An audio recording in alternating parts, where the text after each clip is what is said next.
YouTube, this is Vargas recording live from the Vargas Vault, doing another one of these pros and cons videos.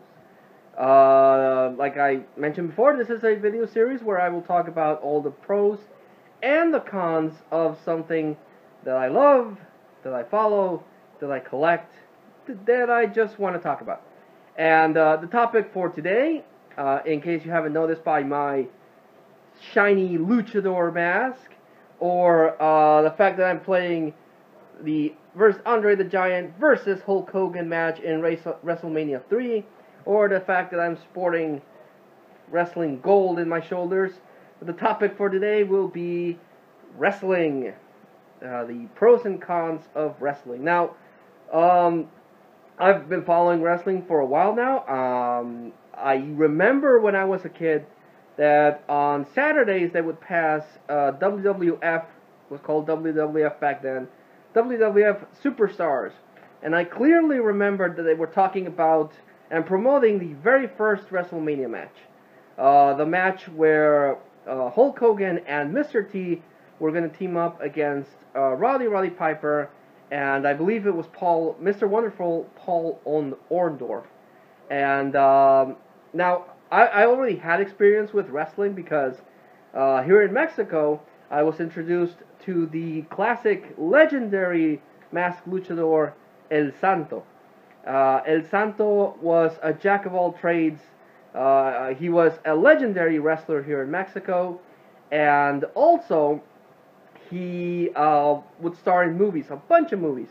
He would star as a James Bond character, as a vigilante, as a whole bunch of stuff. So I already had experience in wrestling thanks to El Santo. He's the guy that I would watch, and therefore I would watch wrestling, luchador wrestling. The masks in Mexico, the masks are a big part of wrestling. A mask is the honor badge of a Mexican wrestler. They fight, they defend their masks. The biggest matches here in Mexico are the mask versus mask, máscara contra máscara match, where a wrestler would put his mask against another wrestler's, and whoever lost would have to take off their mask, revealing their identity to everyone. We also had the famous hair versus hair matches, where o cabellera contra cabellera, where the loser would have to shave their head bald, which is something that they did do sometimes during the Attitude Era in WWE.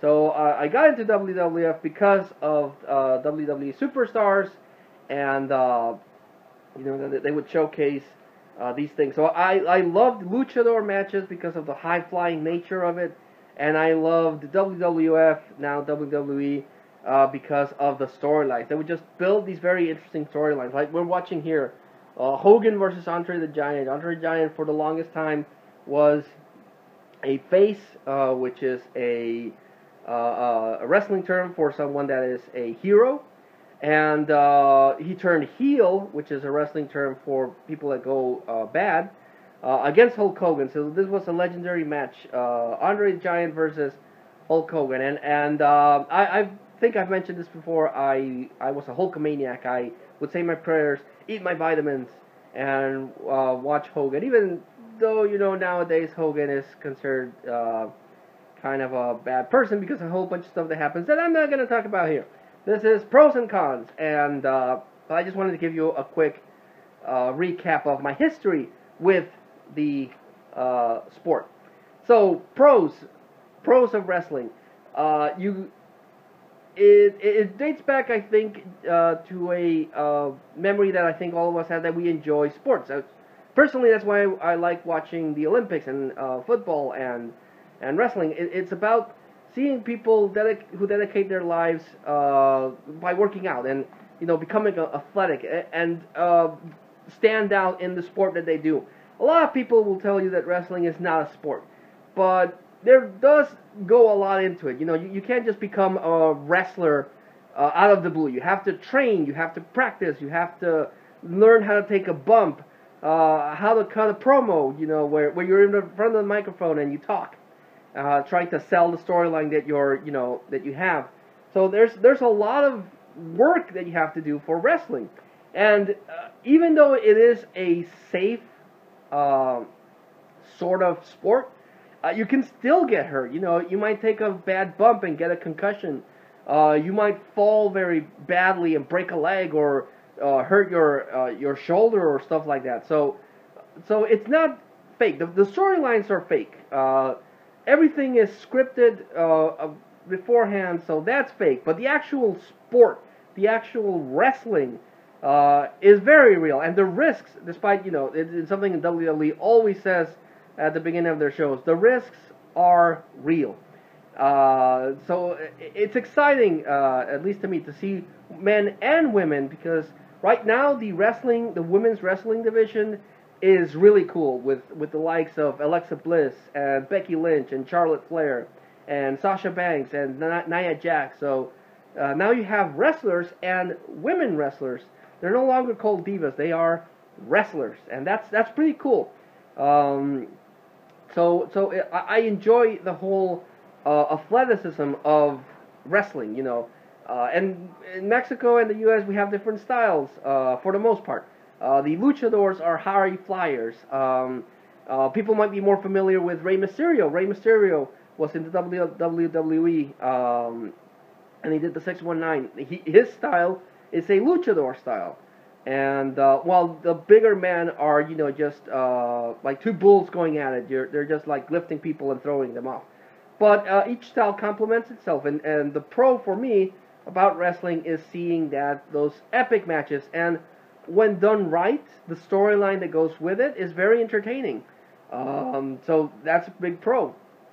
The second pro for me is the spectacle. Both Mexican wrestling and American wrestling have that spectacle feel. When a big match is going to happen, they hype it up, and then you might be disappointed, which is something I'm going to talk about in a bit, or you might be really excited with the end result. I remember this when Hogan and Andre the Giant were going to fight. They hyped the hell out of this because it was a big deal. You had Hulk Hogan going against arguably his biggest threat for his championship, the Winged Eagle Championship, and you had Andre the Giant, this unstoppable force going against Hogan, and something that there's no way that he could actually overcome because it's freaking Andre the Giant, and the build up to that was really cool. Same thing with Máscara contra Máscara match. This is a badge of honor for Mexican wrestlers. Losing your mask is a big deal because you lose your identity, you lose your sales. Because if you are a popular Mexican luchador and you lose your mask, you lose all your sales for selling your mask. So it's a big deal, and everything gets really, really hyped to sell the fact that luchadors are going to lose their mask. So there's the excitement and the anticipation, or at least it used to be, but I'm going to talk about it later, the anticipation of actually watching a wrestling match, and seeing everything play out, because at least when I was a kid, I didn't know, dumb kid that I was, who was going to win. Now as an adult, and because WWE has gotten a bit lazy, you can spot what's going to happen from a mile away. But back in the day, it didn't used to be that way, and you didn't have the internet back in the day. So the anticipation of watching a match, of seeing what was going to happen, was really cool. So you have that, and you also have very interesting characters, which is another pro that I'm going to talk about here. You have these epic characters that are created for, like El Santo, El Enmascarado de Plata, legendary wrestler. I don't think anyone in Mexico doesn't know who he is. The other one is the one that I'm sporting here, Blue Demon, the Blue Demon. He also appeared in a bunch of movies with El Santo, and this image is iconic to a lot of people. You had Tinieblas, you had Octagon, you had who's another one? Mil Máscaras. All these iconic luchadors, and Rey Mysterio. Rey Mysterio is also an iconic luchador. And now in WWE, you have people like Andre the Giant, Hulk Hogan, Stone Cold Steve Austin, The Rock, Triple H, John Cena, you know, and you root for them, and you also root for the heels. Of course, you root for people like Edge, for Chris Jericho, Kevin Owens, Randy Orton, Bray Wyatt. So I guess it relates to the fact that I love comic books, that I appreciate these bigger than life superstars. The fact that you had a guy that would Hulk out and become immune to punches and just plow over people. That was cool to me because again it has to do with comic books. So wrestling for me is very important. I like keeping up with Mexican wrestling and WWE wrestling from time to time. I will freely admit, and I've mentioned this before, I usually follow wrestling from the Royal Rumble all the way to WrestleMania because that's when the matches tend to get good. Now on to the cons. It's kind of hard for someone that doesn't know about wrestling or can't, disconnect their suspension of disbelief to watch wrestling. I've know a lot of people that say that wrestling is garbage because it's fake. Compared to UFC, for example. UFC, mixed martial arts, MMA, or UFC or Pride, they're more technical, submissions and stuff like that. And wrestling had people like that. They had Kurt Angle. They had Chris Benoit, Brock Lesnar. So there's always that criticism that it's fake, and a lot of people can't get into that. A lot of people can't believe that these moves that happen and these larger than life characters are able to do these things, and they feel that that's a pro. So it's very difficult for someone to get into the sport if they can't appreciate it for what it is. It's just fun entertainment. Another big con is the booking. Back in the day, I feel that they actually gave a damn, and the booking was a lot better. What I mean to say with the booking is that they would tell a story, and then the outcome would happen. But then now, anyway, which is one reason I come in and out of WWF or WWE, I'm sorry, is that you root for the good guy, you want the good guy to win, and then he loses, and then there's a rematch, and he loses again, and they have another rematch, and another rematch, and another rematch, and another rematch, and another rematch. So it gets frustrating to see the same two people fight 20 times. Like recently, I can name John Cena against Edge, or John Cena against Randy Orton. They keep fighting together, and sometimes they pull off good matches, but sometimes it does get repetitive. That's because of the booking. They just don't know how to book their matches. Another thing is that, unfortunately, as of right now, WWE doesn't know how to actually create new superstars. This has been happening for a while. They choose one superstar, and that's their figurehead for the whole thing. And then they have the mid card, which is like the jobbers, the people that are fighting for the tag team or the intercontinental, which are championships. They are valid championships, but they don't treat them as such. The guy that uses the Eagle belt, or back in the day the World Heavyweight Championship belt, they were the main guys, and everyone else was just like filler, and that's something that sucks, because what happens is that your main guy gets injured, and then you have nothing to work with, and that's happened a bunch of times with WWE. They create these 5 main people, and they all get hurt, and guess what? You have no talent to work with. So you have to push these storylines that make no sense, and then you have to see, you grab a mid-carder, put them up, and see if that works. And that kind of sucks. Another con, unfortunately, with wrestling nowadays, both luchador wrestling and American wrestling, is that they take the storylines way too far. Raw is 3 hours long, and out of those 3 hours, I would say 1 hour is wrestling, and the other hour is talk. Same thing with Mexican luchadors. They've started to go the way of WWE, where they they put too much storyline and not enough wrestling, and that you can't do that. You have to balance it out. You have to balance out organically build. Hulk Hogan just won there. You have to organically build a storyline, build a rivalry between two superstars, and then have the wrestling event. You can't just be like talk, interview, talk, interview, and then have a 10-minute match. That you can't do that. You cannot do that. And that's where I've kind of dropped off wrestling from time to time, because it's like a soap opera, and it shouldn't be a soap opera. It should be, yes, you should have a storyline, because that's what you need, and then wrestling, and you should have a payoff. And that's what bugs me about wrestling nowadays. It's just one big storyline and no wrestling. I watch wrestling for the wrestling and the characters, sure, but mostly for the wrestling, and that's something that WWE has struggled for a while now, and that sucks. That's a big con.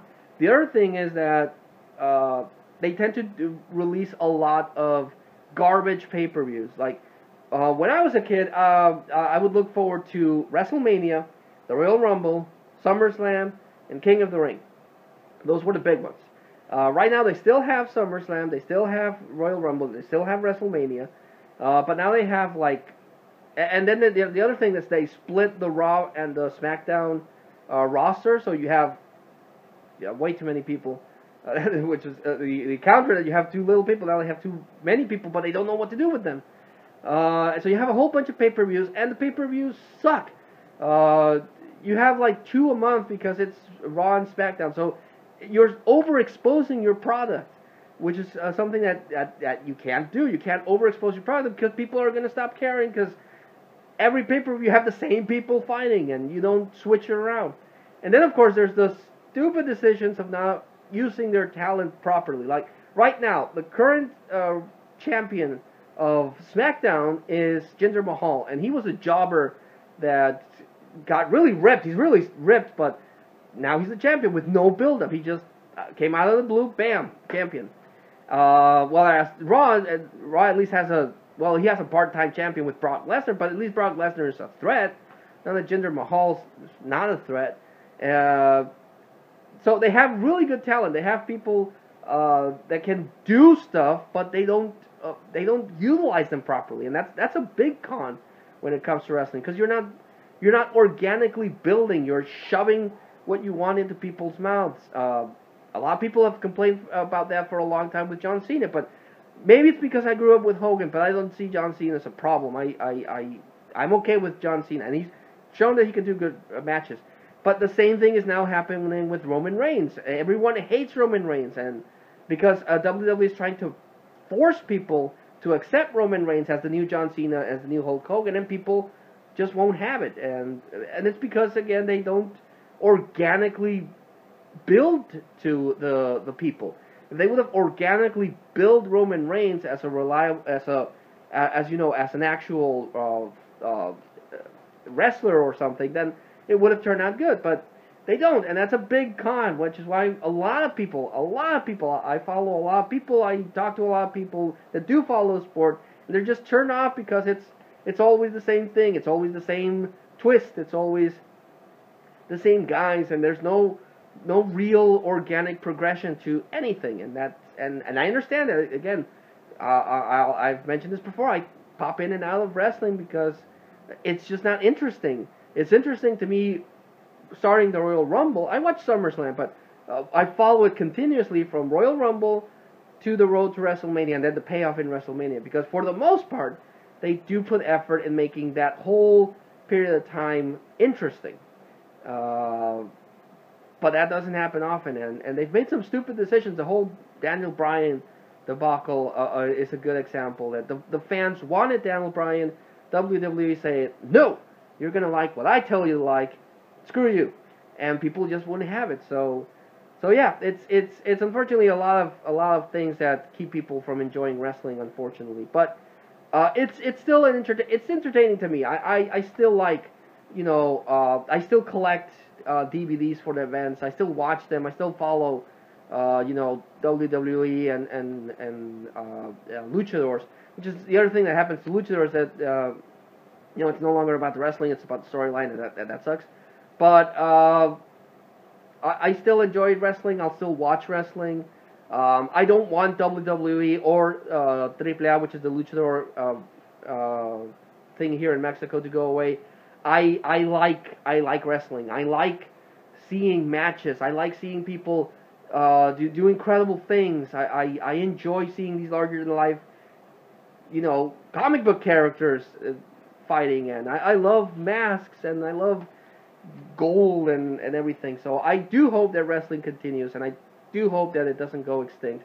But I do wish they learn from their mistakes and actually improve. Get rid of the cons, which I think are reasonable cons. Get rid of the cons and actually produce the product that it was during the Attitude Era or during the 80s. I mean, I love 80s wrestling.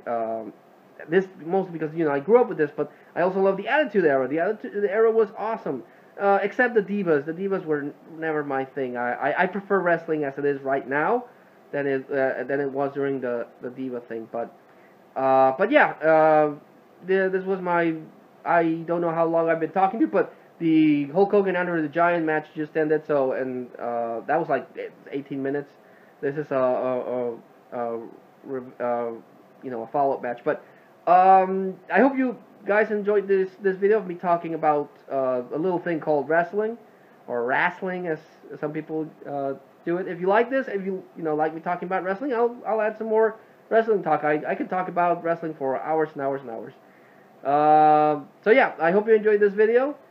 Thanks so much for watching, and until I see you all again, this was Vargas from the Vargas Vault, thanking you all and signing out, brother!